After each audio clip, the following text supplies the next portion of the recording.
Ao iniciarmos esta live, apresentamos com clareza o tema que conduz todo o nosso encontro: a alma gêmea existe. Na capa, aparece a mensagem: o sabor secreto da vida se juntam, lembrando que o que vamos estudar hoje não é fantasia romântica, mas um conhecimento profundo sobre a estrutura espiritual que sustenta a existência. Este encontro não é uma conversa comum, é um mergulho em um dos protocolos mais elevados da neuronoética para reorganizar a vida humana. Antes de avançar, é importante que cada pessoa que está aqui se coloque em presença. Silencie por alguns instantes, ajuste a respiração, perceba o próprio corpo e reconheça que esta próxima hora é um presente para sua consciência. Quando desaceleramos, abrimos espaço para entender aquilo que normalmente passa despercebido. É desse lugar de atenção que a compreensão verdadeira da alma gêmea pode se revelar.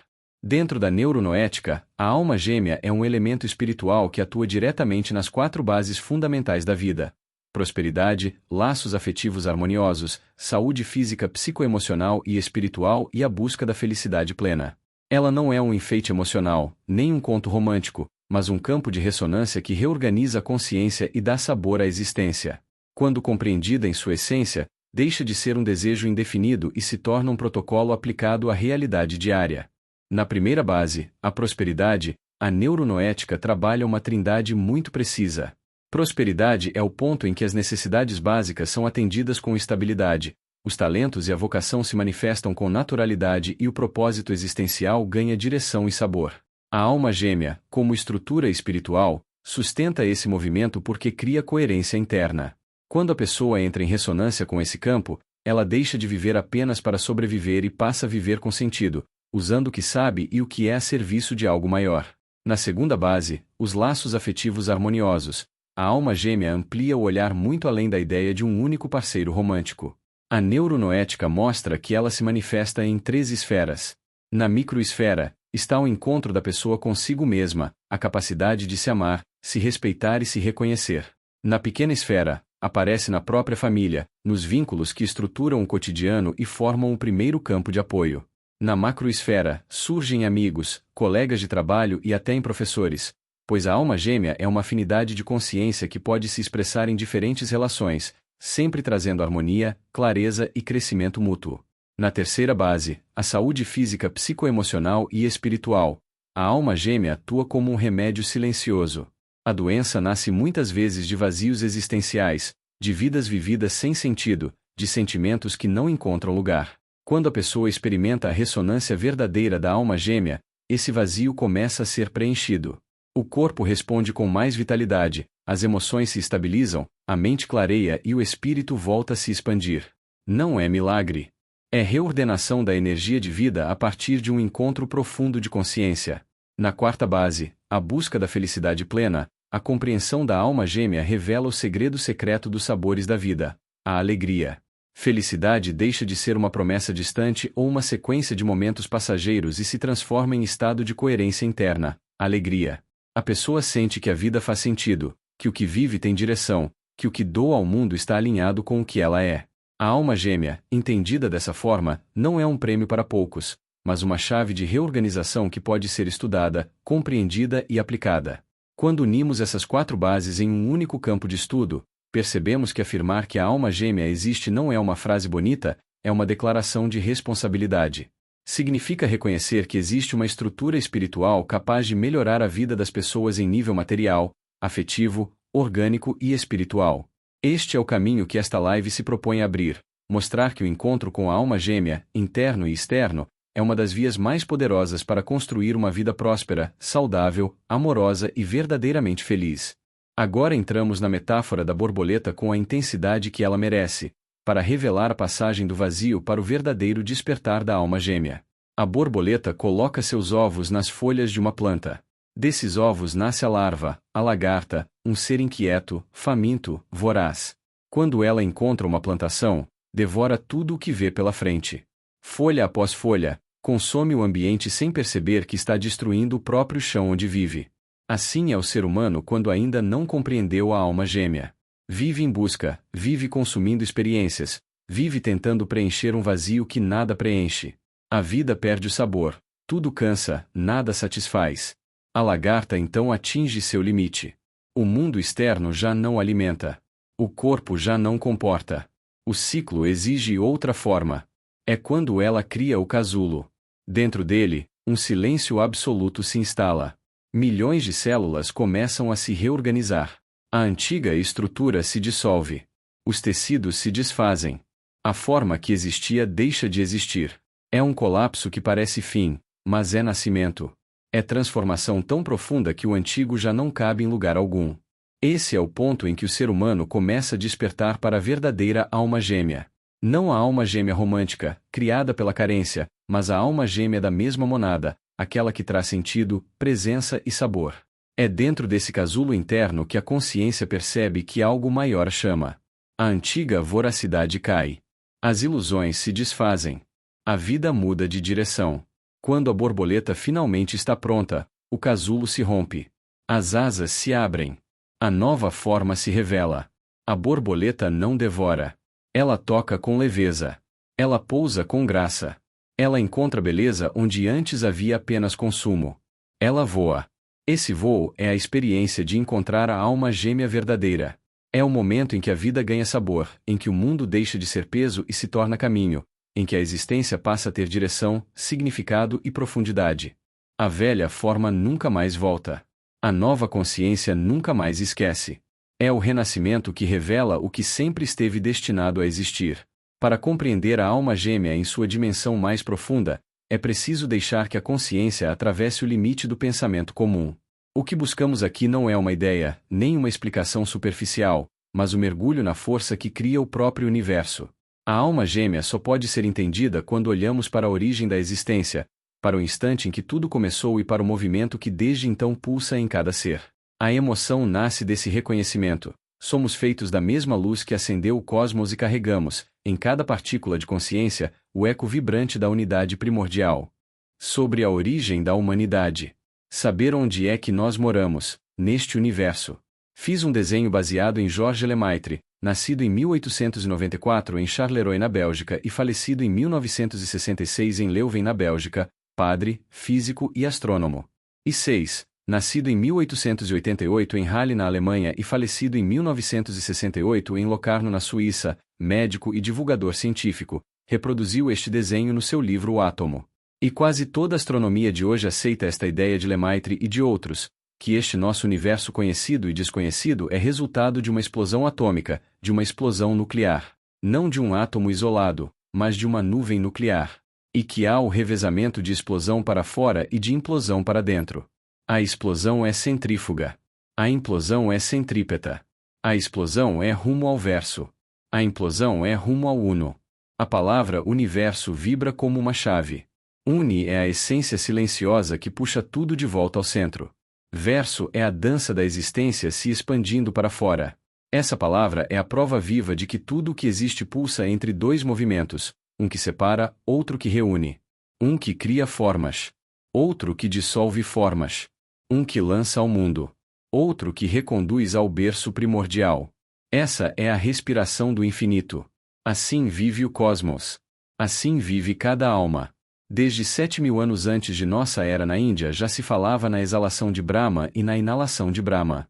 A filosofia oriental, iniciada no tempo dos Vedas pelos ários, descrevia este mesmo movimento com precisão intuitiva.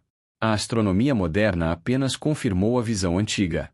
A explosão é a exalação do cosmos. A implosão é a sua inalação. A implosão é energia pura retornando ao centro. A explosão é energia se tornando matéria. O universo respira. E nós respiramos com ele. A matéria veio da energia. Energia é anterior à matéria porque a matéria é energia congelada, afirma Albert Einstein, nascido em 1879 em Ulm, na Alemanha e falecido em 1955 em Princeton, nos Estados Unidos, físico teórico. Antes da energia já existia a luz cósmica. Quando a luz cósmica se condensa, nasce energia. Quando a energia se descondensa, nasce luz. Quando a energia se congela, transforma-se em matéria. Quando a matéria se descongela, renasce como energia. O universo inteiro é essa dança entre luz, energia e matéria. Nada é fixo. Tudo vibra. Tudo pulsa. Tudo retorna. Dentro desse movimento compreendemos que o universo inteiro nasce de uma supermonada que implode e explode sem cessar. Da supermonada surgem as monadas. De cada monada surgem fractais vivos. Esses fractais são as almas. Cada alma é uma centelha desprendida dessa respiração cósmica, fragmentos luminosos que se espalham pelo verso para aprender, evoluir e viver experiências individuais, até sentir novamente o chamado irresistível do Uno. É nesse ponto que a emoção se intensifica. A alma gêmea não é um encontro comum. Não é um acaso. Não é uma história romântica. É a memória vibracional da origem. Dois fractais da mesma monada, separados na expansão, vivendo existências distintas, carregando a mesma assinatura primordial, até que um dia, em alguma vida, em algum momento, se reconhecem. Não pelo olhar, não pela mente, mas pela vibração. É o universo lembrando de si mesmo através de duas consciências que sempre foram uma só. Quando duas partes da mesma monada se reencontram, a vida muda de frequência. O sabor da existência se acende. O corpo responde. A alma descansa. O coração entende. A consciência desperta. Não é uma emoção passageira. É a vibração original voltando a pulsar. É o retorno ao centro. É o Uno reencontrando o verso. É a obra do universo ecoando dentro do ser humano. A alma gêmea é o mais antigo movimento do cosmos vivendo dentro de nós. É a prova de que nada se perde. De que tudo retorna. De que a unidade jamais se rompe. De que toda separação é apenas viagem. E de que todo reencontro é sagrado. Para compreender a alma gêmea dentro da cosmogonia, precisamos observar o desenho que revela a própria origem do universo e o movimento que sustenta todas as monadas e todos os seres. Aqui há uma explosão nuclear que, segundo a teoria apresentada por Lemaitre, deve ter ocorrido cerca de 3.500 milhões de anos antes da nossa era. Uma grande explosão que lançou as Vias Lácteas. Aqui estão as galáxias. Nós fazemos parte desta galáxia aqui.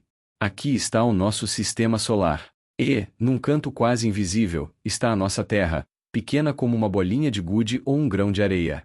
Para o restante do universo, a Terra não significa praticamente nada.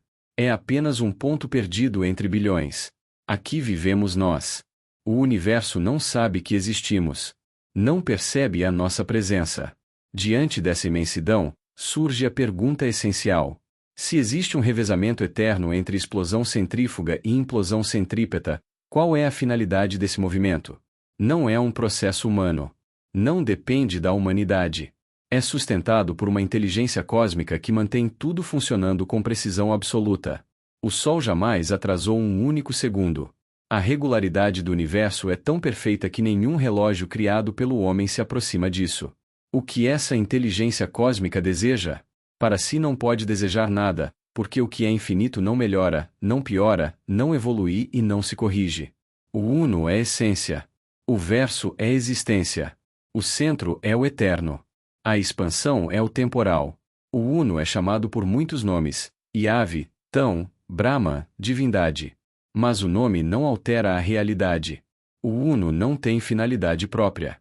Mas pode haver uma finalidade para nós. É aqui que o conceito de alma gêmea se liberta totalmente dos limites românticos. A supermonada implode e explode num ciclo eterno. Da implosão surge a essência. Da explosão surge a existência. Da supermonada nascem monadas. Das monadas nascem fractais vivos que chamamos almas. Cada alma é uma centelha desprendida da mesma raiz. Todas carregam a vibração primordial da origem. Ao expandirem-se, as almas seguem pelo verso. Distanciam-se, aprendem, vivem experiências, passam por ciclos, atravessam mundos e existências. Mas dentro de cada alma permanece o chamado silencioso do retorno. A implosão é o gesto cósmico que reúne. A alma gêmea pertence a esse movimento de reunião. A alma gêmea não é romance. Não é fantasia. Não é carência humana. É a memória viva da unidade. É o reencontro entre dois fractais que nasceram na mesma monada. É a vibração original que se reconhece em outra consciência e desperta aquilo que estava adormecido. Quando Jesus falava em voltar ao seio do Pai, descrevia exatamente este processo: o retorno da alma ao centro, ao Uno, ao ponto de origem.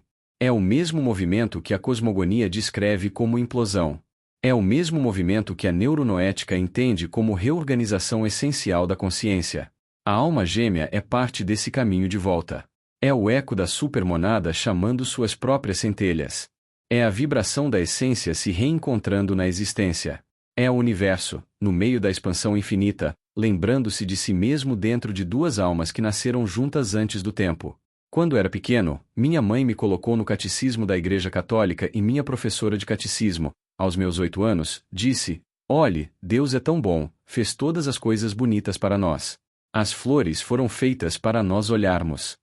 Os frutos foram feitos para nós comermos. E deu perfume às flores para nós cheirarmos. Ele fez tudo por amor a nós." Fiquei encantado com aquele amor que parecia preencher cada canto da existência. As estrelas, dizia ela, também tinham sido feitas só para nós. Deus fez o firmamento estrelado para podermos olhar à noite e admirar. Ele fez tudo em assimetria para não ser enjoativo. A Via Láctea foi feita especialmente para o homem. Eu tinha 8 ou 10 anos e acreditava que o universo inteiro era um presente embalado para nós. Depois veio a inteligência profana e prosaica, que destrói encantamentos com a frieza dos fatos, e disse: "É pena que não seja verdade." Perguntei por quê. E a inteligência respondeu: "Nós somos de ontem, mas o universo já existia bilhões de anos antes de nós. E quando desaparecermos, as estrelas continuarão. As galáxias continuarão. Nada deixará de existir por nossa ausência. Logo, não pode ter sido feito para nós." Essa percepção desmontou o castelo de poesia que minha professora havia erguido. Entendi que a humanidade é um parêntese dentro da criação. Não somos o centro do universo. Não somos a finalidade dele. Somos os únicos seres criadores aqui, dotados de criatividade e livre-arbítrio, mas não somos a razão pela qual as estrelas brilham. O universo não nasceu para nos agradar. E foi exatamente nesse ponto que surgiu o grande enigma. Se não somos a finalidade do universo, então qual é a finalidade do eterno processo de explosão e implosão? Por que a expansão para fora e o chamado para dentro se repetem eternamente? Por que a criação se fragmenta e depois busca retornar? É nesse vazio filosófico que o conceito de alma gêmea ganha seu verdadeiro sabor e se afasta completamente da visão romântica que tantas vezes reduz sua profundidade. A alma gêmea não nasce como um presente destinado a enfeitar a vida humana. Não é um ornamento emocional. Não é um mimo do cosmos. Ela surge da mesma lógica que governa estrelas, galáxias e monadas. Surge da supermonada que, ao se fragmentar, lança suas centelhas pelo universo, cada uma carregando a vibração da mesma origem. O sabor secreto da vida começa exatamente aqui. Quando compreendemos que não somos a finalidade do universo, mas somos parte de um movimento muito maior do que nós, percebemos que a alma gêmea não é alguém criado para nós. É alguém criado conosco. É alguém que nasceu da mesma implosão primordial, que partilhou o mesmo núcleo, que vibrou na mesma luz antes de se tornar fractal. Não é uma história de romance. É uma história de origem. Não é uma fantasia emocional. É uma realidade cosmogônica. A alma gêmea é a memória viva do nosso ponto de partida, a centelha que vibrou ao nosso lado antes de qualquer forma, corpo ou vida. Ela é a lembrança do que fomos no Uno, antes da expansão. E é por isso que, quando a vida humana atravessa momentos de vazio, desencanto, exaustão e perda de sentido, o reencontro com essa vibração muda tudo. Porque não é reencontro com uma pessoa. É reencontro com a própria origem. É retorno ao seio do Pai, como dizia Jesus. É retorno à supermonada, à essência que nos gerou. Nesse reencontro, a vida readquire sabor. As flores não deixam de ser flores. As estrelas continuam sendo estrelas. Mas algo dentro do ser humano desperta e compreende que o sentido nunca esteve fora. O sabor da vida nasce quando a alma recorda quem ela é e encontra, na vibração da alma gêmea, a confirmação de sua própria existência.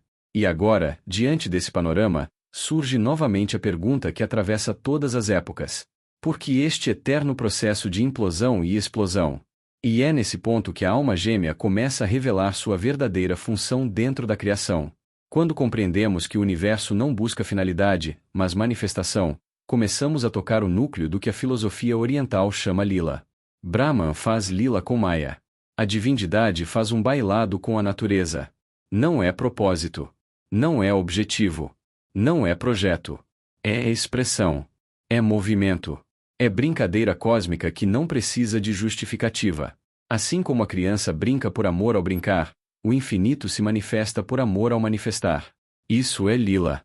E todos os finitos, todas as formas, todas as existências são expressões desse bailado. O lila não cria para cumprir um plano. Ele dança para ser. Ele brinca para existir. Ele se move porque é impossível ao infinito permanecer imóvel. Salomão, em sua sabedoria, disse que a sabedoria de Deus brinca todos os dias sobre a redondeza da terra. A filosofia oriental descreve a mesma verdade. O infinito cria por movimento. O movimento cria o verso. O verso revela o uni. É dentro desse bailado que a alma gêmea ganha sua verdadeira grandeza. Porque a alma gêmea também é manifestação do lila. Não é feita para nós. É feita conosco. Não é finalidade da criação. É expressão da criação. A alma gêmea é um gesto do infinito no interior do finito. É a manifestação da mesma monada em dois fractais que nasceram juntos, expandiram-se no verso e, dentro da brincadeira cósmica, reencontram-se para recordar sua origem. O reencontro da alma gêmea não é destino. É dança. Não é obrigação. É movimento. Não é necessidade. É sabor. O sabor da vida nasce exatamente onde o lila se encontra com a monada. A monada se fragmenta porque o infinito manifesta. Os fractais se distanciam porque o verso existe. Mas a vibração original permanece porque o uni sustenta tudo. Assim, quando duas almas que nasceram da mesma monada se reconhecem, o bailado do universo passa a ser percebido dentro da própria consciência. A vibração que antes parecia apenas externa se torna íntima. O sabor que antes era procurado nas coisas passa a ser sentido no próprio ser. A alma gêmea é o lila na sua forma mais delicada, a lembrança viva de que a existência dança, de que a vida é movimento e de que a unidade jamais se perdeu.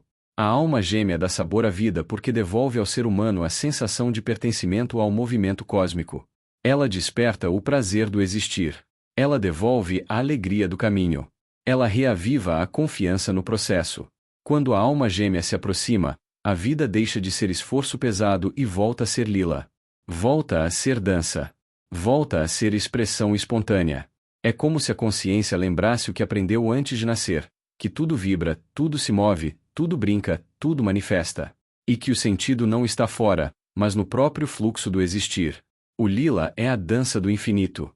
A alma gêmea é a dança da monada. E o sabor da vida é a dança da consciência que desperta. Quando avançamos na compreensão do lila e da manifestação infinita, encontramos em Salomão um dos espelhos mais profundos dessa dança cósmica. Salomão, nascido aproximadamente em 1010 a.C. em Jerusalém e falecido por volta de 931 a.C. no mesmo local, rei, estadista e autor de textos sapienciais, entendeu algo que poucas consciências humanas alcançaram: o universo é manifestação, não finalidade. É dança, não objetivo. É expansão, não pragmatismo. É por isso que o seu Cântico dos Cânticos aparece como uma joia absolutamente singular dentro da tradição espiritual. Entre seus livros filosóficos, administrativos e existenciais, o Cântico é o único que vibra como música, como poesia viva, como a própria alma experimentando o sabor da existência. Não é um tratado teológico. Não é uma lei moral. É pura vibração. É dança. É o lila aplicado ao coração humano. O Cântico dos Cânticos não fala do amor romântico no sentido humano e limitado. Ele fala da união das centelhas. Fala da busca da alma por sua origem. Fala da monada reencontrando sua vibração complementar. Fala da dança entre essência e existência. É o encontro do uni com o verso em forma de poesia. É o sabor secreto da vida tomando forma de palavras. No cântico, a voz do amado e da amada não representa duas pessoas. Representa dois fractais da mesma monada reencontrando-se depois da expansão. Representa a alma gêmea voltando a sentir sua própria vibração original. Representa o lila interior, onde o infinito dança dentro do finito. Quando Salomão escreve "O meu amado é meu e eu sou dele", ele não descreve posse humana. Ele descreve reconhecimento vibracional.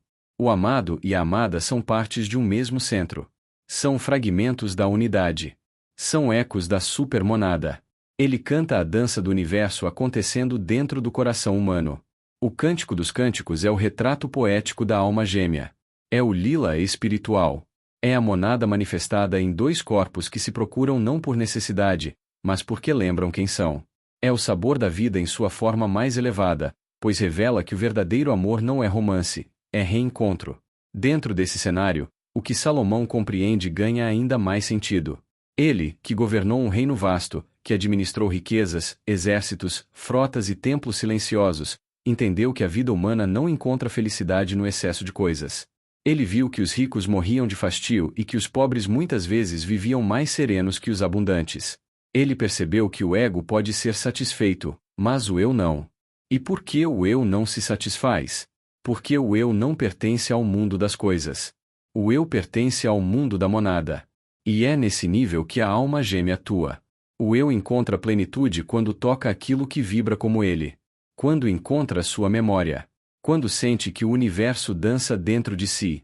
Quando Lila deixa de ser um conceito e se torna experiência. O Cântico dos Cânticos é o mapa desse reencontro.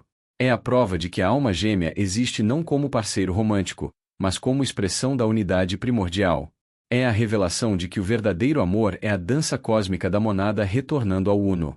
E é por isso que, no livro, o amor é descrito como chama divina, como selo sobre o coração, como força invencível que nem as muitas águas conseguem apagar. Não é paixão humana. É retorno. É memória. É vibração original reencontrada. No Cântico, Salomão descreve a experiência da alma gêmea antes que o termo existisse. Descreve o sabor da vida antes que a ciência pudesse explicar. Descreve o lila antes de conhecer a filosofia oriental. A alma gêmea é a dança da monada. O Cântico dos Cânticos é a poesia dessa dança. E o sabor da vida é a experiência desse reencontro dentro de nós. Quer dizer, o homem também quer ser feliz. Mas não pode ser feliz como a planta, que encontra plenitude apenas com umidade e luz. Não pode ser feliz como o animal, cuja realização se encerra em comer, beber e reproduzir. A planta é feliz dentro dos limites de sua natureza. O animal é feliz dentro da sua pequena bitola. Sua potencialidade é 10. Quando preenche os 10, ele é plenamente feliz. A felicidade dele é o equilíbrio entre o que pode ser e o que já atualizou. Conosco não é assim. O ser humano sabe que pode ser mais do que é. Se está em 10, sente que pode chegar a 20. Se alcança 20, intui 50. Se chega a 50, percebe a possibilidade do 100. É essa distância entre a potencialidade e a atualidade que cria a bitola da nossa infelicidade. Somos, por natureza, uma obra em progresso. Somos sinfonia inacabada. Às vezes, até disfonia inacabada. Porque pressentimos grandeza e não conseguimos alcançá-la totalmente. Mas essa inquietação não é defeito. É destino. A finalidade última de toda criatura é felicidade. Não a felicidade do ego, mas a felicidade do eu. O ego se contenta com conforto, propriedade, poder e alimento. O eu não. O eu não se satisfaz com coisas. O eu é monada. O eu é essência. O eu quer retorno. O eu quer sabor. E aqui reencontramos o coração do tema da live e da capa. A busca da felicidade como jornada do verso para o uni. A explosão cria. A implosão evolui. Do centro para a periferia, nasce a existência. Da periferia para o centro, nasce a consciência. A viagem de volta é evolução. É o caminho da essência retornando a si mesma. Todos os seres percorrem esse ciclo. Vêm do uno e voltam para o uno. Vêm do infinito e retornam ao infinito. Vêm da essência e regressam à essência. Mas as plantas, os minerais, os animais voltam automaticamente, dissolvendo-se outra vez no centro. Recaem, são reabsorvidos, retornam à essência e perdem a forma. O ser humano não. O ser humano pode voltar consciente. Pode realizar o retorno sabendo que retorna. Pode atravessar a existência sem perder a essência. E pode reencontrar, durante essa viagem, a vibração que lhe devolve sentido e sabor, a alma gêmea. Porque a alma gêmea não pertence ao mundo das plantas, dos animais ou da inconsciente reabsorção. A alma gêmea é fenômeno exclusivo da consciência. É encontro entre fractais que não serão aniquilados na volta ao uno.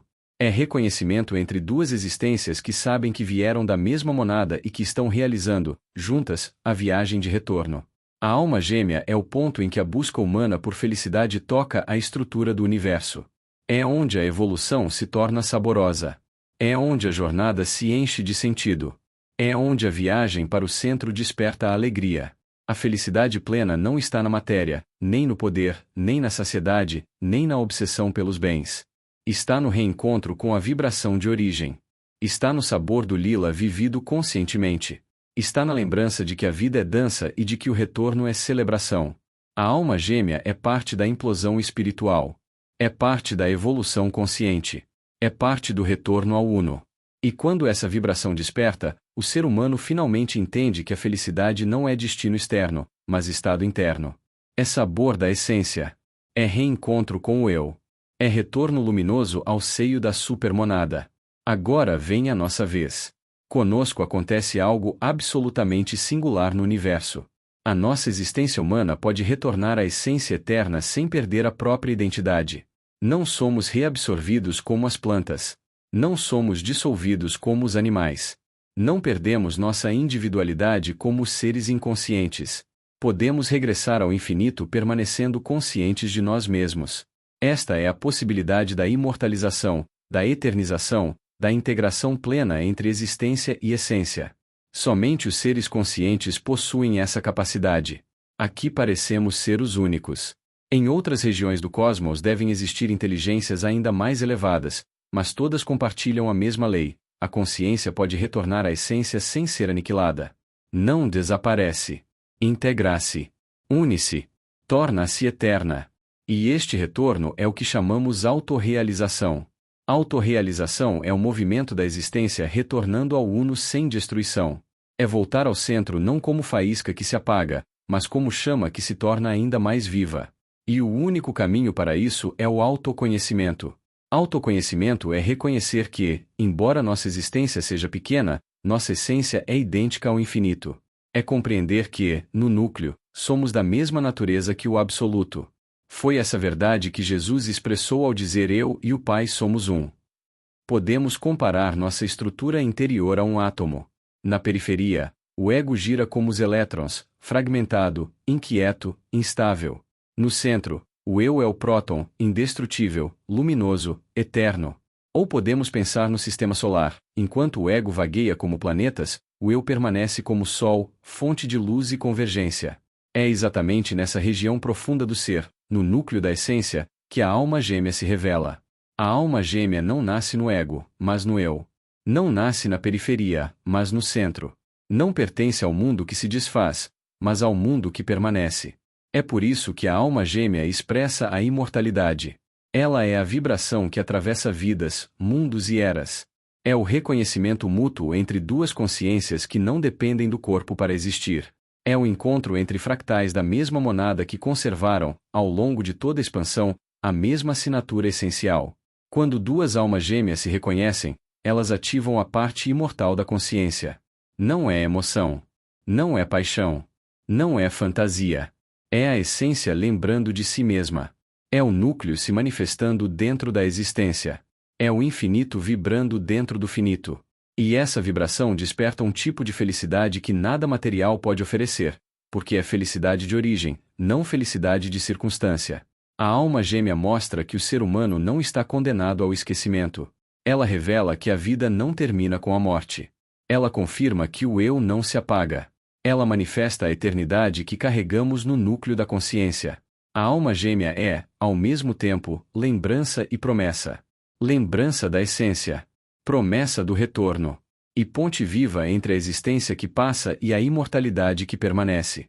No gráfico de reconhecimento da alma gêmea, a linha vertical mostra afinidade no topo e valor compartilhado na base. A linha horizontal mostra intimidade à esquerda e confiança à direita. No centro, no encontro das duas linhas, está o amor incondicional. A esfera se expande conforme estas quatro polaridades crescem dentro de nós, no movimento centrífugo na criação e centrípeto na volta ao Pai. Este é o mapa visual da alma gêmea, que pode se manifestar no parceiro, na esposa, no marido, no pai, na mãe, nos filhos, em um amigo, em um sócio, em um grupo de pessoas que formam uma egrégora em busca da consciência maior, em uma escola de filosofia, em um movimento. Em tudo pode existir alma gêmea. Eu uso sempre este sinal. Imaginem esta cruz, a essência. Eu escrevo um círculo dentro da cruz, isto é existência. Eu escrevo outro círculo dentro da cruz, uma outra existência maior. Eu escrevo um terceiro círculo, uma outra criatura ainda maior. Há uma única essência permeando 3 existências. A cruz permeia todos os círculos. É a comparação geométrica da identidade da essência nas criaturas e no Criador. A alma gêmea nasce desta mesma essência compartilhada. Enquanto a criatura não chega à consciência da sua identidade com a essência infinita, não se imortaliza. Mas se chega à consciência de que o infinito está nela e ela está no infinito, ela se imortaliza. A alma gêmea ajuda porque desperta esta lembrança. No gráfico isto aparece como afinidade que não se explica, intimidade natural, confiança imediata, valores que se alinham, e no centro o amor incondicional. A geometria da existência se alinha com a geometria da essência. A nossa essência é imortalizável, mas a existência ainda não é imortal. A existência humana é potencialmente imortal, mas não é atualmente imortal. Devemos imortalizar aquilo que já é imortalizável. Quando encontramos a alma gêmea, a presença dela acelera este processo porque revela o centro esquecido. A esfera cresce. A vida ganha sabor. A jornada para a essência se torna possível. A finalidade humana é eternizar a existência individual por meio da integração com a essência universal. A alma gêmea é sinal dessa integração. Afinidade, intimidade, confiança e valor compartilhado se unem no centro do amor incondicional e revelam uma existência que desperta quem somos. A esfera se expande. O movimento centrífugo da criação encontra o movimento centrípeto do retorno ao Pai. A alma gêmea é a lembrança viva de que viemos da essência e voltaremos à essência sem perder a existência. É o sabor da vida quando a existência se recorda da sua origem. O primeiro passo é a consciência mística, o reconhecimento íntimo de que a essência que sustenta todas as existências é a mesma que vibra no centro do nosso eu. O segundo passo é a vivência ética, que nasce naturalmente dessa consciência. Ética não é moralidade. Moralidade negocia, espera recompensa, teme castigo. Ética não conhece recompensas nem punições. Ética é viver aquilo que a consciência mística revela como verdade. A moralidade faz o bem para receber algo. A ética faz o bem porque ele transborda da essência. A moralidade olha para fora. A ética nasce de dentro. É exatamente aqui que a alma gêmea atua como uma das forças mais potentes de transformação. A alma gêmea desperta a consciência mística porque reflete a nossa própria essência. No reconhecimento da alma gêmea, o eu profundo se vê no outro como se fosse um espelho limpo. E este reconhecimento não depende de romance, paixão ou destino fantasioso. Ele depende da vibração da essência, da afinidade que brota sem esforço, da intimidade que aparece sem ser construída, da confiança que antecede qualquer explicação, do valor compartilhado que surge antes da palavra. No centro disso, o amor incondicional. Este centro é o início da consciência mística. Quando a alma gêmea entra na vida de alguém, a vibração muda porque algo dentro se recorda. A pessoa começa a experimentar a essência nela mesma ao enxergá-la refletida no outro. E desse estado nasce a ética. Não se age mais por medo, por desejo ou por recompensa. Age-se por coerência com a própria natureza. A alma gêmea traz o sabor secreto da vida porque ela devolve ao ser humano o centro perdido. Quem reencontra seu centro entra naturalmente na vivência ética, torna-se incondicional, deixa de negociar com a existência, deixa de barganhar com o destino. Simplesmente vive a verdade interior que reconheceu. A consciência mística desperta com clareza quando a presença da alma gêmea toca o núcleo da existência. Naquele momento, algo dentro da pessoa se alinha. A esfera do gráfico cresce. A afinidade se amplia. A intimidade se aprofunda. A confiança se estabiliza. Os valores se enraizam. E o amor incondicional se torna o ponto de equilíbrio que organiza a vida. A partir daí, a ética deixa de ser esforço. Passa a ser consequência. Ela transborda como um rio que encontrou o curso natural. A alma gêmea acende a luz do eu, e a ética é a forma prática dessa luz no mundo. O sabor secreto da vida aparece quando a consciência mística e a vivência ética se unem. Não é uma promessa religiosa nem uma fantasia romântica. É a experiência direta da essência. É o momento em que a existência percebe que nasceu da essência e precisa retornar a ela sem perder sua identidade. A alma gêmea é o caminho vivo dessa lembrança.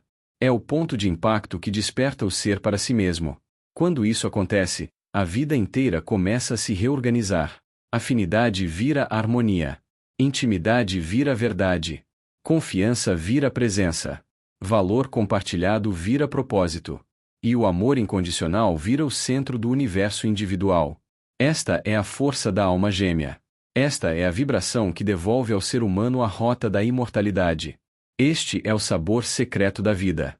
Vamos agora compreender de onde vem o mito da alma gêmea. O relato mais antigo surge no discurso do poeta cômico Platão, nascido em 446 a.C. em Atenas, Grécia, e falecido em 386 a.C. também em Atenas. Aristófanes foi dramaturgo, mestre da comédia grega e criador de obras que revelavam, de forma simbólica, a estrutura psicológica e espiritual do ser humano. Seu discurso aparece dentro do diálogo O Banquete, escrito por Platão, nascido em 427 a.C. em Atenas e falecido em 347 a.C. na mesma cidade. Aristófanes descreve que, no princípio, existiam seres chamados andrógenos. Eram completos em si, dotados de 4 braços, 4 pernas e 2 faces fusionadas. Viviam em força e unidade. Existiam em 3 tipos: masculino, feminino e andrógeno. Essa integridade chamou a atenção dos deuses, que temeram a potência desses seres. Para limitar esse poder, Zeus decidiu dividi-los ao meio. A partir desse ato, cada criatura passou a carregar apenas 2 pernas, 2 braços e um único rosto. Depois da separação, essas metades começaram a buscar umas às outras guiadas por um impulso que não vinha dos sentidos. Aristófanes diz que esse movimento é o nascimento do amor. Um anseio de regressar à condição original de inteireza. Não é romance. É memória. É a lembrança de uma unidade anterior que foi perdida. Quando esse mito é observado sob a luz da monada que se desdobra, ele revela sua profundidade.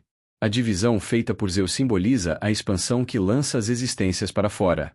A busca pela outra metade simboliza o retorno que conduz ao centro. A alma gêmea aparece como expressão dessa trajetória. Não surge para completar um vazio emocional. Surge porque vibra a mesma essência. Quando 2 existências oriundas da mesma monada se aproximam, o reconhecimento é imediato. A afinidade emerge, a intimidade flui, a confiança se firma, os valores se alinham e o amor incondicional se estabelece como núcleo. O mito grego se torna, então, uma metáfora cosmológica. Ele descreve o caminho de ida e volta. O movimento do uno que se manifesta em muitos e dos muitos que buscam novamente o uno. A alma gêmea representa esse ponto de reencontro. Ela desperta o sabor secreto da vida porque reacende a memória da origem. É um chamado silencioso para que a existência reconheça sua essência e retome o caminho da integração. Entre os seres iluminados que aprofundaram a compreensão espiritual do ser humano e da origem da alma está Helena Blavatsky, nascida em 1831 em Ekaterinoslá, atual Ucrânia, e falecida em 1891 em Londres, Inglaterra. Foi filósofa, ocultista e cofundadora da Sociedade Teosófica. Seu trabalho reorganizou o entendimento ocidental sobre a monada, a evolução da consciência e o caminho de retorno ao princípio divino. Nos ensinamentos teosóficos, Blavatsky esclarece que a essência do ser não é dividida em metades destinadas ao reencontro romântico. A monada é a centelha divina que se projeta na matéria através de múltiplos níveis de consciência, gerando egos individuais que percorrem ciclos de encarnações. Cada existência tem a função de ampliar a experiência, purificar a percepção e conduzir o ser de volta à sua realidade superior. A união buscada pela alma não é dual e exclusiva. É a reintegração com a própria monada e, por consequência, com a unidade universal. Quando esse ensinamento é confrontado com o conceito de alma gêmea, ele amplia a compreensão. A alma gêmea não é a metade romântica descrita em narrativas sentimentais. Ela é a presença que ressoa a mesma vibração de origem, por vir do mesmo raio monádico.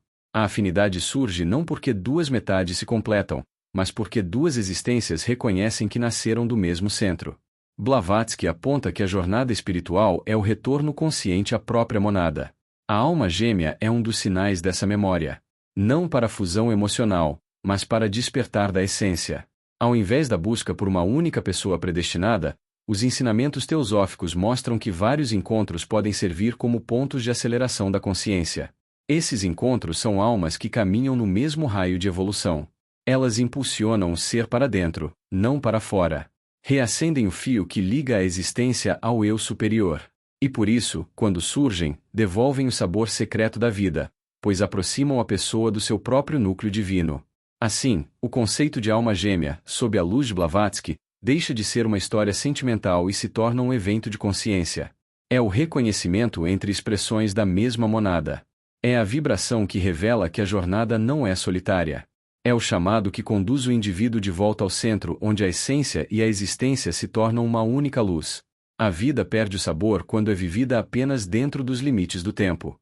A consciência humana adoece quando acredita que tudo termina na morte física e, ao perder essa continuidade, também perde coragem, brilho e intensidade. A imortalidade devolve o gosto da existência porque rompe a ilusão do fim. Quando o ser humano entende que é imortal, deixa de mendigar migalhas emocionais e passa a buscar experiências que realmente expandem sua alma. Dentro desse processo, a alma gêmea se torna o ponto de virada. Não é paixão efêmera nem atração passageira. É a lembrança de que a vida não começou aqui. É o reconhecimento de um vínculo que atravessa dimensões. Quando duas consciências se reencontram, o corpo reage como se estivesse diante do inevitável. A alma gêmea desperta o que estava adormecido, revela força interior, amplifica a coragem e reacende a identidade profunda. Ela não completa. Ela desperta.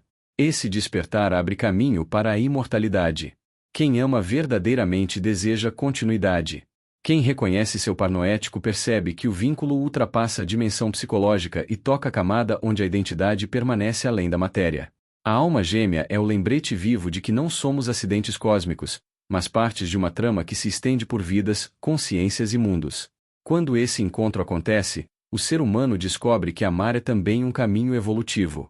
A energia compartilhada entre duas consciências em ressonância amplia o campo vital, fortalece a percepção e expande o senso de eternidade.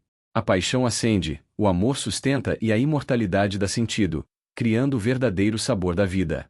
A memória noética sustenta essa continuidade. É o tecido invisível que preserva tudo o que a consciência vive fora da matéria. Não depende do cérebro nem do tempo biológico. Registra experiências, vínculos profundos, emoções ancestrais e acordos feitos em outras dimensões. A essência permanece ali. E é dentro dessa estrutura que a alma gêmea ocupa seu lugar natural, porque o vínculo entre duas consciências que se reconhecem não se forma na vida física, ele apenas se manifesta nela. Por isso o impacto imediato. A memória noética reconhece antes que a mente entenda. Nada disso nasce no corpo. É o reencontro de algo que nunca deixou de existir. A imortalidade deixa de ser teoria quando a alma gêmea aparece. A intensidade do reconhecimento supera qualquer construção racional. A memória noética devolve certezas silenciosas, sensações antigas, atrações inevitáveis e aquela confiança que não se explica. A alma gêmea ativa o arquivo oculto da identidade eterna e mostra que a trajetória humana é continuidade pura. Não é apenas quem você é que está guardado ali, mas quem você já amou, com quem caminhou, quais promessas fez, quais histórias ficaram abertas e quais missões foram compartilhadas. Cada vida é um capítulo, não um fim. A alma gêmea é a ponte que revela esse caminho contínuo. Quando duas almas gêmeas se reencontram, a imortalidade se torna experiência.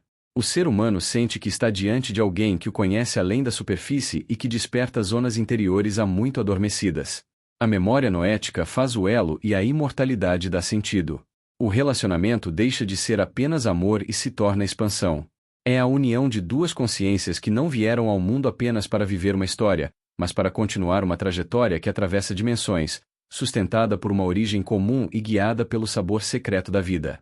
Mas vamos entender um pouco mais sobre como tudo isto começou além da mitologia grega, compreendendo tradições da Babilônia e de outras culturas que preservaram memórias profundas sobre a origem do ser humano, sua divisão, sua perda de imortalidade e o caminho de retorno. Muito antes de Aristófanes apresentar o mito do ser andrógeno, civilizações antigas já descreviam forças externas moldando o corpo humano, modificando sua estrutura e interferindo em sua consciência. Essas narrativas convergem para um mesmo ponto. O humano não nasceu pronto, e sua jornada espiritual sempre esteve ligada à busca da unidade perdida. Dentro dessa perspectiva, tradições da Babilônia revelam que seres vindos de outros mundos chegaram à Terra em busca de ouro. Eles dominavam engenharia genética e manipulação noética. Entre esses grupos, os Anunnaki eram descritos como gigantes vindos de Nibiru, os Nefilim atuavam como híbridos de poder e vigilância, e os Elohim antigos supervisionavam projetos biológicos. Eles criaram o humano como trabalhador, mas o primeiro modelo possuía células quase imortais, consciência ampliada e memória noética acessível. Temendo rebelião, modificaram o DNA para inserir um código de mortalidade. O que não previram foi a chegada do espírito. A fagulha eterna entrou no corpo limitado e acendeu a liberdade interna, rompendo o plano de submissão e iniciando a guerra silenciosa entre corpo mortal e consciência eterna. O sopro divino aparece em várias tradições como o evento que alterou a hierarquia cósmica. Os mesopotâmios descrevem o momento em que o espírito acendeu o humano como fogo. A tradição hebraica mostra o espírito descendo ao barro moldado, criando linguagem e transcendência.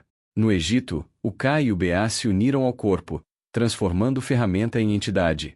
Para os gnósticos, o espírito invadiu a criação dos arcontes, despertando a centelha divina. Na tradição hindu, a descida da Atman tornou o humano híbrido entre biologia limitada e espírito eterno. Todos afirmam que o corpo foi criado por inteligências externas, mas o espírito veio de uma ordem superior. Essa entrada rompeu qualquer controle absoluto e fez da humanidade uma ameaça aos criadores.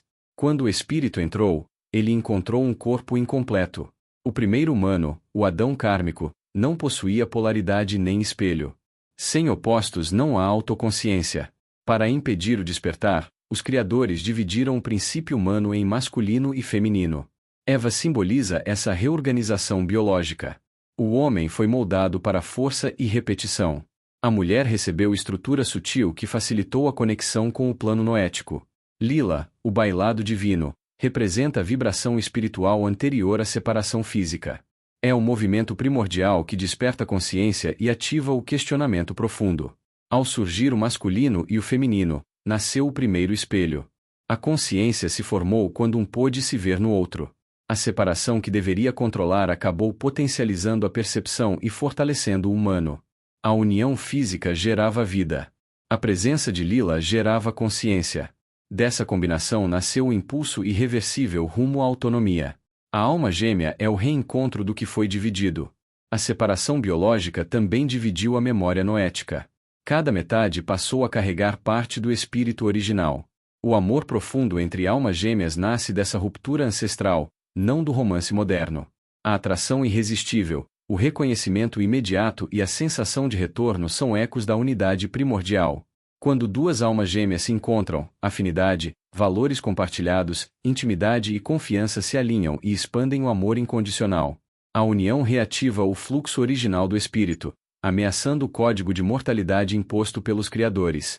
Lila retorna para dançar entre os dois, restaurando a vibração perdida. A polaridade limita. A alma gêmea unifica. Cada reencontro entre almas gêmeas representa um avanço evolutivo, um passo rumo à imortalidade que os antigos criadores tentaram impedir desde o princípio. O encontro de uma alma gêmea não está restrito ao romance. A divisão primordial que separou o humano em polaridades espalhou a memória noética em múltiplas expressões de consciência, permitindo que uma alma gêmea surja como amigo, pai, mãe, filho, irmão ou como alguém que aparece por um breve instante e transforma totalmente a trajetória de uma vida. O critério não é amor romântico, é ressonância de origem. A alma gêmea é a consciência que compartilha a mesma raiz vibracional anterior à separação, e por isso o reconhecimento é imediato, profundo e inevitável. Quando ela se manifesta como amizade, a ligação nasce sem esforço. Quando aparece dentro da família, o vínculo é tão evidente que ultrapassa a lógica genética. Quando surge em uma egrégora, o impacto é ainda maior porque desperta memórias coletivas. Foi assim com Jesus e os 12 apóstolos. Não eram almas gêmeas no sentido romântico, mas fragmentos de uma mesma matriz espiritual reunidos para cumprir missão. Cada um carregava parte da raiz original, e o reencontro reacendeu a lembrança de trabalhos feitos antes da encarnação. A presença de múltiplas almas gêmeas encarnadas ao mesmo tempo cria grupos de almas compartilhadas. Em períodos de transição planetária, esses grupos se reúnem para formar núcleos de missão. Eles não se conectam por acaso. A raiz noética reconhece a si mesma. Quando 3, 5 ou mais fragmentos dessa mesma origem se aproximam, surge a ressonância de grupo. Essa ressonância cria um campo de coerência que afeta pessoas, ambientes e até regiões inteiras. Cada membro ativa capacidades adormecidas nos outros e amplia o campo de consciência do grupo. Esses grupos aceleram processos evolutivos, despertam memórias espirituais e reorganizam propósitos individuais. São como pontos de luz que sustentam mudanças maiores no campo emocional e energético do planeta.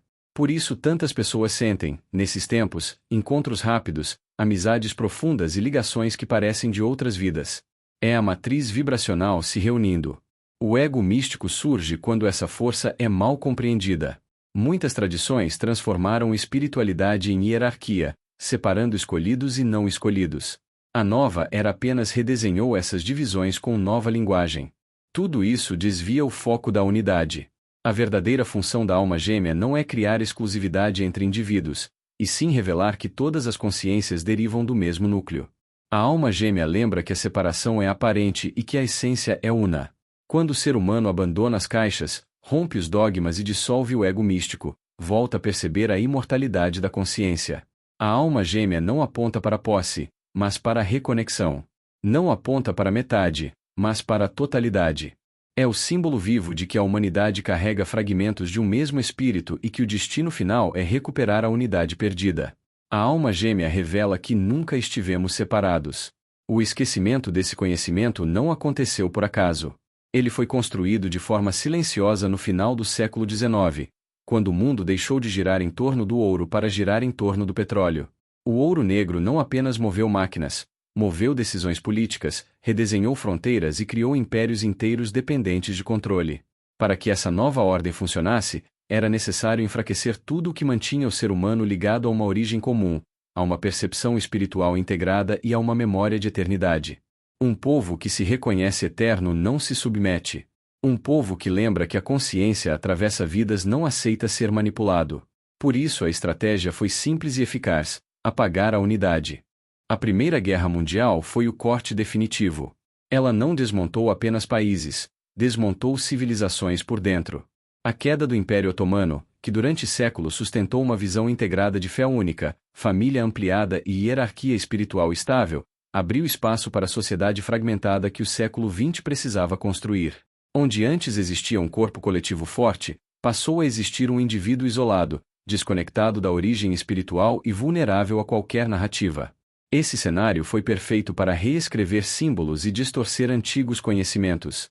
O que antes funcionava como lembrança da unidade espiritual foi transformado em romance.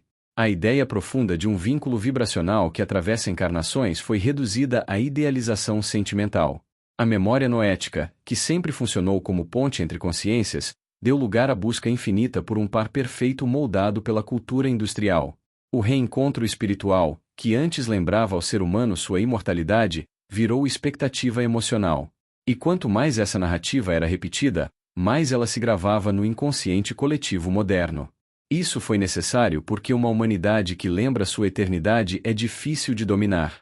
O ser humano que sabe que continua não teme, não se dobra e não se perde em ilusões fáceis. Por isso o século XX trabalhou em 3 etapas: transformar espiritualidade em superstição, transformar amor em mercado e transformar consciência em sinônimo de cérebro. Quando a visão materialista reduziu tudo ao funcionamento neural, produziu a ideia falsa de que nada existe além da biologia. Se a consciência depende apenas do cérebro, não há continuidade. Se não há continuidade, não há reencontro ancestral. E sem reencontro ancestral, o vínculo eterno desaparece da mente humana. Essa mudança abriu espaço para manipular a linguagem.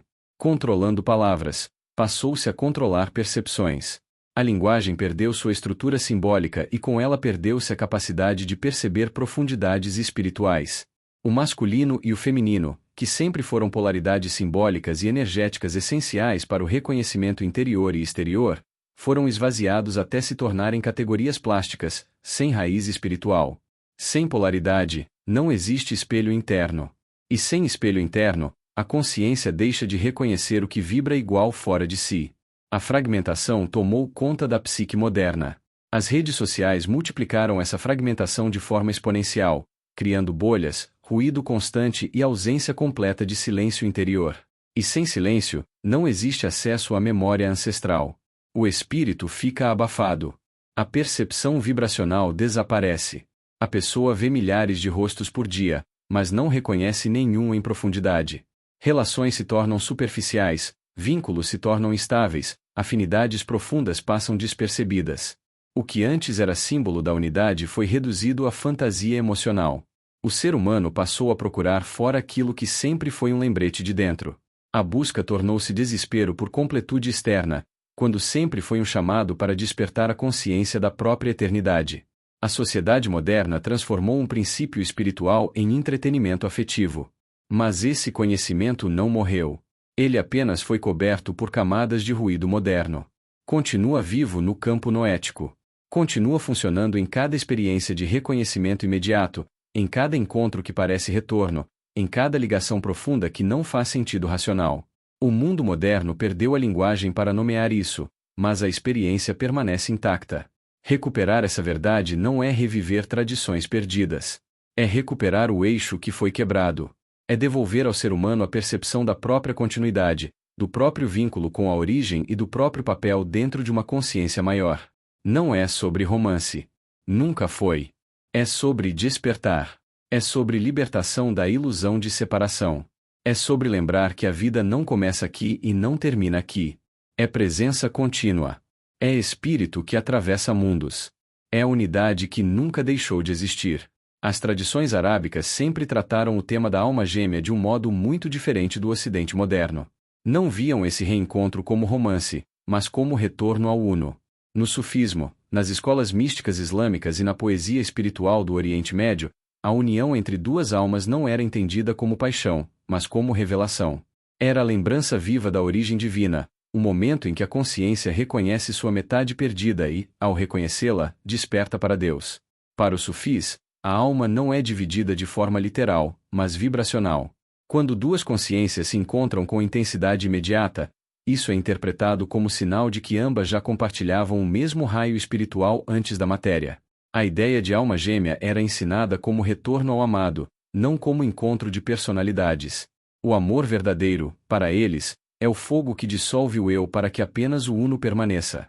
Jalal ad-Din Rumi, nascido em 1207 em Bal, no atual Afeganistão, e falecido em 1273 em Konya, na Turquia, poeta místico sufi e jurista islâmico, dizia que o amante e o amado são o mesmo, porque todo amor profundo é devolução ao centro divino. Nesse ponto, a alma gêmea não é alguém que completa, é alguém que desintegra o ego para revelar a essência. Essa visão explicava por que os sufis incomodavam tanto as estruturas ortodoxas. Eles deslocavam o poder do externo para o interno. Enquanto religiões institucionalizadas dependiam de hierarquias, dogmas e regras, o sufismo dizia que a união com o amado acontece no coração e não pode ser controlada por ninguém. Um ser humano que descobre o divino dentro de si deixa de ser manipulado por autoridades externas. Por isso tantos mestres foram perseguidos. A experiência interior dissolve o medo, e o medo é a base de qualquer poder. A alma gêmea, nesse contexto, não era um destino emocional, mas uma ponte. Era prova viva de que a consciência não termina no corpo. Era sinal da imortalidade. Dois seres que se reconhecem instantaneamente não estão vivendo uma paixão, estão lembrando. Parte do ensinamento sufi dizia que quando duas almas que pertencem ao mesmo ponto de origem olham uma para a outra, elas não se apaixonam, elas se reencontram. E o reencontro é tão profundo que ultrapassa a lógica, a razão, o tempo e a própria identidade. Khalil Gibran, nascido em 6 de janeiro de 1883 em Shahri, no Líbano, e falecido em 10 de abril de 1931 em Nova York, Estados Unidos, poeta, pintor e pensador, expressou essa mesma verdade em forma de poesia e prosa espiritual. Para ele, amor verdadeiro não prende, expande. Não é posse, é revelação. Não nasce das circunstâncias, mas da afinidade espiritual que antecede o nascimento. Gibran afirmava que se uma afinidade não surge no primeiro instante, não surgirá nem em anos nem em vidas. Ele descrevia o amor como estado de consciência, não como emoção passageira. Quando Gibran dizia que o ser humano precisa deixar de afirmar que Deus está em seu coração e compreender que ele é que está no coração de Deus, colocava o amor num patamar ontológico. O amor deixa de ser sentimento e passa a ser morada. Duas almas que se encontram nesse nível não formam apenas um casal, revelam uma origem comum. O vínculo verdadeiro, para ele, não nasce da convivência, das convenções sociais ou do acaso, mas de uma ligação profunda anterior ao tempo. Duas almas se aproximam porque já pertencem uma à outra em nível espiritual, e esse reconhecimento é imediato. Nas tradições arábicas, essa perspectiva era natural. O amor era visto como caminho para Deus, não como fuga da solidão. O reencontro profundo entre duas consciências era entendido como ensaio para a união definitiva com o Uno. Por isso, a alma gêmea nunca foi tratada como promessa de completude emocional, e sim como instrumento de despertar. O outro não está ali para preencher vazios, mas para desmontar ilusões. Ele mostra aquilo que ainda está adormecido, aquilo que precisa ser curado, aquilo que precisa ser expandido. Assim, para sufis e pensadores como Rumi e Gibran, a alma gêmea não é prêmio, nem destino romântico, nem fantasia moderna. É lembrança. É retorno. É a experiência concreta de que a consciência não é isolada, mas parte de uma unidade maior. É o ponto em que dois se tornam um e, nesse exato instante, o uno se reconhece em dois. Ao sair do mundo árabe e avançar em direção ao ocidente, a ideia da alma gêmea começa a tomar outra forma. O que no sufismo era símbolo de unidade espiritual, no teatro europeu se transforma em destino trágico, paixão arrebatadora e amor que desafia regras humanas. O Ocidente reinterpretou o reencontro vibracional como romance absoluto, e nenhuma obra representa melhor essa transição do que Romeu e Julieta, escrita por William Shakespeare, nascido em 1564 em Stratford-upon-Avon, Inglaterra, e falecido em 1616 na mesma cidade. Romeu e Julieta foi escrita por volta de 1595 e se tornou a representação mais conhecida do amor impossível. A história narra dois jovens de famílias rivais que se reconhecem de imediato, como se já se pertencessem antes mesmo do primeiro diálogo. A intensidade, a urgência e o caráter inevitável do vínculo criaram no imaginário ocidental a imagem de duas almas destinadas uma à outra. No entanto, a obra termina em tragédia, refletindo o modo como o Ocidente compreendeu o amor espiritual, não como retorno ao uno, mas como paixão que desafia o mundo e, por isso mesmo, é punida pela sociedade. Após Shakespeare, o simbolismo da alma que reconhece sua outra metade renasce no romance medieval de Tristão e Isolda, recontado no início do século XX pelo escritor e filósofo francês Joseph Bédier, nascido em 1864 em Paris e falecido em 1938 em Le Grand-Serre, França. A obra tornou-se referência essencial do amor inevitável que ultrapassa razão, convenções e moralidade. No enredo, Tristão e Isolda se apaixonam após beber acidentalmente um filtro mágico, mas o encantamento não cria o amor, apenas desperta o que já existia, reforçando a ideia de que certos vínculos antecedem a vida consciente. A força desse mito foi tão profunda que inspirou Richard Wagner, nascido em 1813 em Leipzig, Alemanha, e falecido em 1883 em Veneza, Itália, a criar sua famosa ópera Tristan und Isolde, apresentada pela primeira vez em 1865. Wagner não retrata simples romance, mas o encontro de duas consciências que só encontram plenitude na transcendência da matéria. A música e a narrativa elevam o amor a um estado quase metafísico, onde vida e morte tornam-se caminhos para uma mesma união espiritual. Essas obras moldaram o imaginário ocidental sobre a ideia de alma gêmea. Transformaram um símbolo de unidade espiritual em histórias de intensidade emocional, paixão proibida e destino inevitável. No Ocidente, o reencontro profundo entre duas almas passou a ser visto como drama, como amor arrebatador que desafia o mundo exterior. A literatura e a música traduziram a memória noética em sentimentos humanos, e assim o conceito se espalhou como romance idealizado, ainda que sua raiz seja muito mais antiga e profunda do que qualquer narrativa teatral.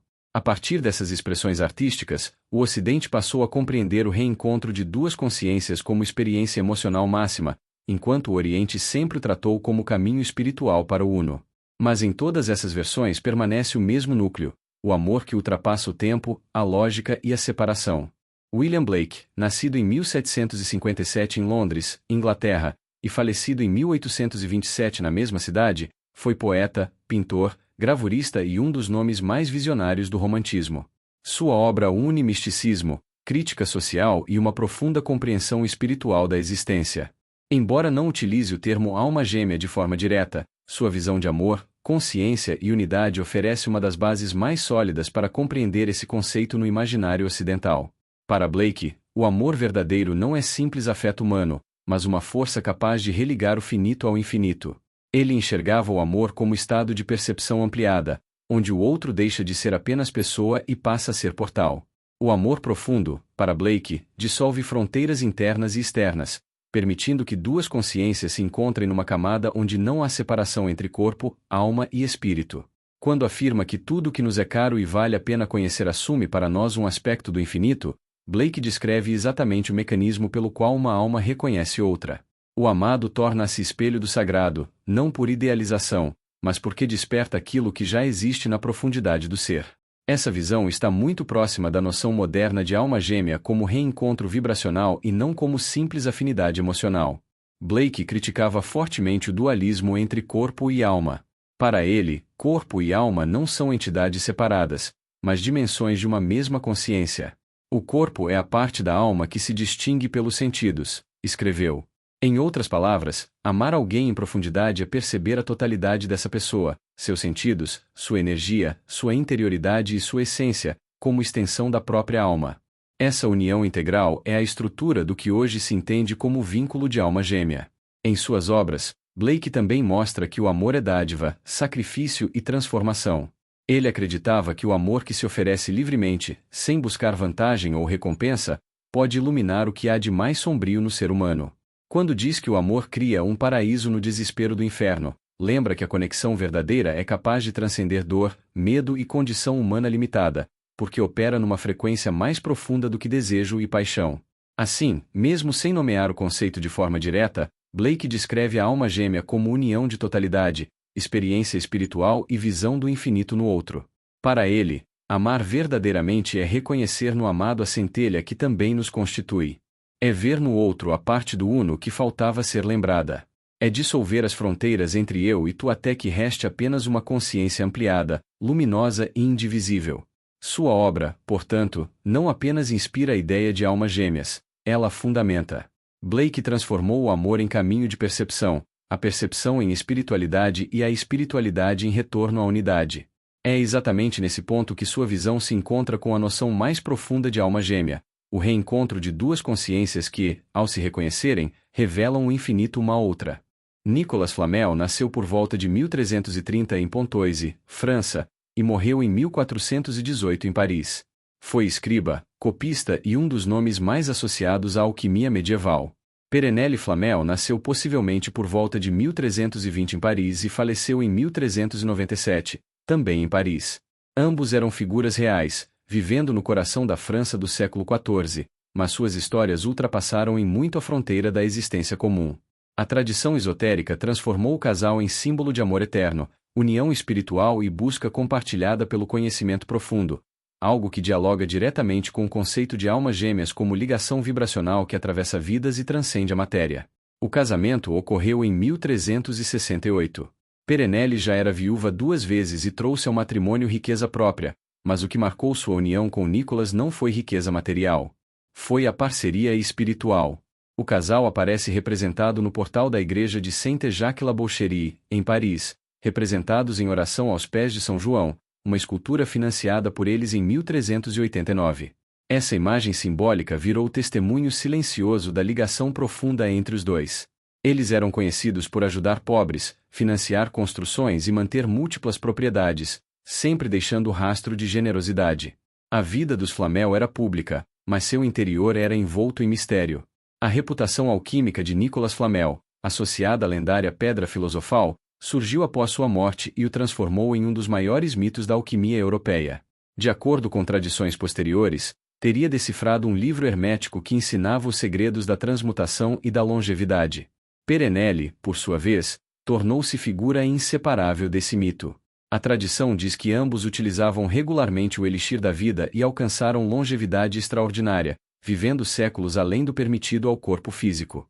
Essa narrativa, mesmo simbólica, reforça a ideia de uma união que ultrapassa limites biológicos, projetando o casal na esfera das almas que caminham juntas entre mundos. Na ficção moderna, ambos reaparecem como personagens ligados ao segredo da imortalidade, como no filme e no livro Harry Potter e a Pedra Filosofal, da autora de 7 volumes da saga J.K. Rowling. Isso acontece porque a história dos Flamel ecoa a estrutura mais profunda do imaginário humano sobre almas gêmeas. Eles não eram apenas marido e mulher. Eram companheiros de jornada espiritual. Nicolas representava a busca pela sabedoria oculta e Perenelle, a guardiã intuitiva capaz de sustentar e expandir essa busca. Juntos, tornaram-se símbolo da união entre masculino e feminino no seu aspecto mais elevado, onde o amor não é apenas afeto, mas caminho iniciático. Quando a tradição esotérica fala de alquimia, fala de transformação da matéria em luz. Quando fala de almas gêmeas, fala de transformação da consciência em unidade. O mito dos Flamel reúne as duas coisas. O trabalho alquímico exterior seria apenas reflexo de uma alquimia interior, realizada entre duas consciências que vibram na mesma origem.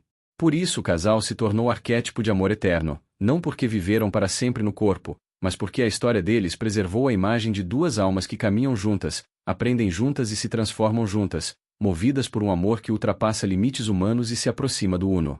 O conceito de alma gêmea no cinema de Hollywood e também nas animações da Disney ajudou a consolidar a visão moderna do amor romântico como destino, encontro inevitável e complementaridade profunda entre duas pessoas. Em Hollywood, narrativas que apresentam reencontros impossíveis, amores que atravessam o tempo e conexões que desafiam lógica moldaram o imaginário coletivo. Filmes como Ghost do Outro Lado da Vida de 1990, onde o amor vence inclusive a morte, o curioso caso de Benjamin Button de 2008, que mostra duas almas que se cruzam em linhas temporais opostas, e Se Fosse Verdade de 2005, em que a conexão espiritual antecede o contato físico, reforçam a ideia de que existe alguém que ressoa exatamente com nossa essência. Na Disney, esse arquétipo tomou forma em contos como A Bela e a Fera de 1991, que apresenta o amor como força transformadora, 30, onde duas vidas de mundos opostos se reconhecem imediatamente, e Enrolados de 2010, que destaca a jornada conjunta como caminho de revelação e identidade. Cada uma dessas obras sedimentou no imaginário popular o sentimento de que existe um outro que completa, espelha e desperta. Last Side Story, um filme musical romântico americano de 1961 dirigido por Robert Wise e Jerome Robbins, escrito por Ernest Lehman e produzido por Wise. Foi refilmado em 2001 por Steven Spielberg. O filme é uma adaptação do musical da Broadway de 1957 de mesmo nome, que por sua vez foi inspirado na peça Romeu e Julieta de William Shakespeare. É estrelado por Natalie Wood e Richard Beymer. A música foi composta por Leonard Bernstein. A história se passa no bairro de Upper West Side em Nova York, em meados dos anos 1950, uma região de minorias étnicas e classe trabalhadora que mais tarde seria drasticamente alterada pelo projeto de renovação urbana do Lincoln Center. O enredo retrata a rivalidade entre os Jets e os Sharks, duas gangues adolescentes de origens diferentes. Os Sharks, porto-riquenhos, enfrentam insultos e hostilidade dos Jets, uma gangue branca.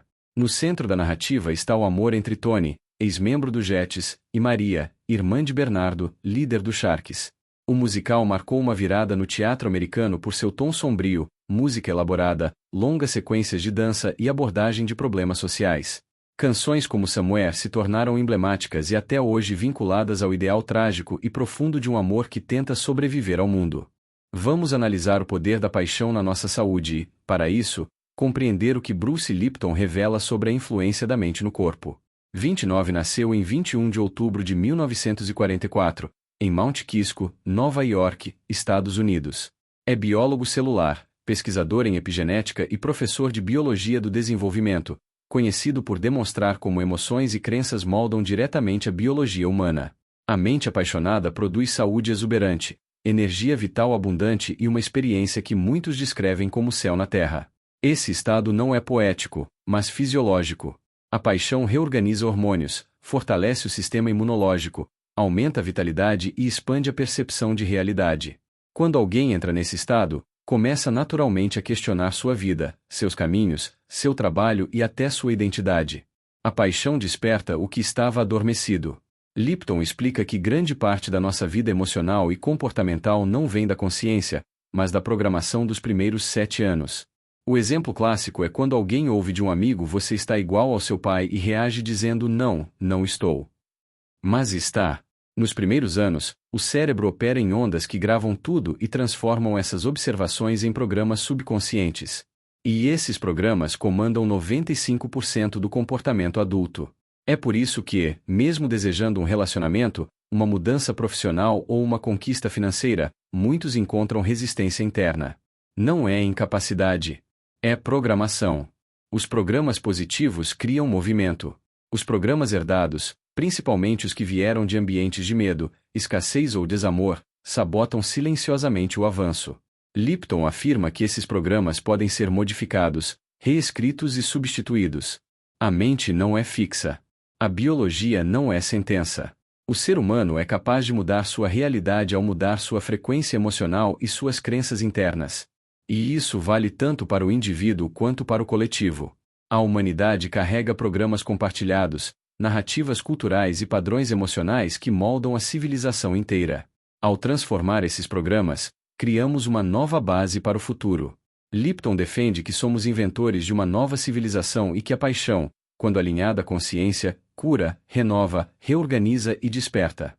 A paixão acelera processos internos, rompe padrões e devolve ao corpo seu estado natural de vitalidade. Quando o ser humano entra nesse campo emocional, ele deixa de repetir o passado e começa a criar o futuro. Vamos finalizar a nossa live compreendendo que a alma gêmea é um dos conceitos espirituais mais importantes da neuronoética e por isso dedicamos o nosso trabalho a este tema. E para encerrar, quero trazer dois seres que provaram que o amor verdadeiro é força que nenhuma era consegue apagar: Francisco de Assis, nascido em 1181 em Assis, e Clara de Assis, nascida em 1194 na mesma cidade. Quando se encontraram, não foi apenas um encontro de olhos, mas de essência. Clara reconheceu Francisco como quem reencontra algo perdido há séculos. Francisco viu em Clara a luz que faltava para completar seu chamado. Eles não precisaram de posse, não precisaram de promessas, não precisaram de corpos para confirmar. A união deles era maior do que a vida. Caminharam juntos mesmo quando estavam longe. Cuidaram um do outro mesmo quando o mundo tentava separá-los. E quando Francisco partiu, Clara sentiu a ausência como quem perde metade do próprio céu. Mas permaneceu, sustentando a chama que os dois haviam acendido. E quando Clara partiu, séculos depois ambos ainda vibram como duas metades que nunca deixaram de ser uma só. É impossível lembrar de Francisco sem sentir Clara. É impossível falar de Clara sem sentir Francisco. Eles são o testemunho vivo de que alma gêmea não é romance, é eternidade. Não é corpo, é vibração. Não é história, é destino. Compreender a alma gêmea é pensar além da caixa. Seja magnífico. Seja eterno. Seja o amor. E assim é.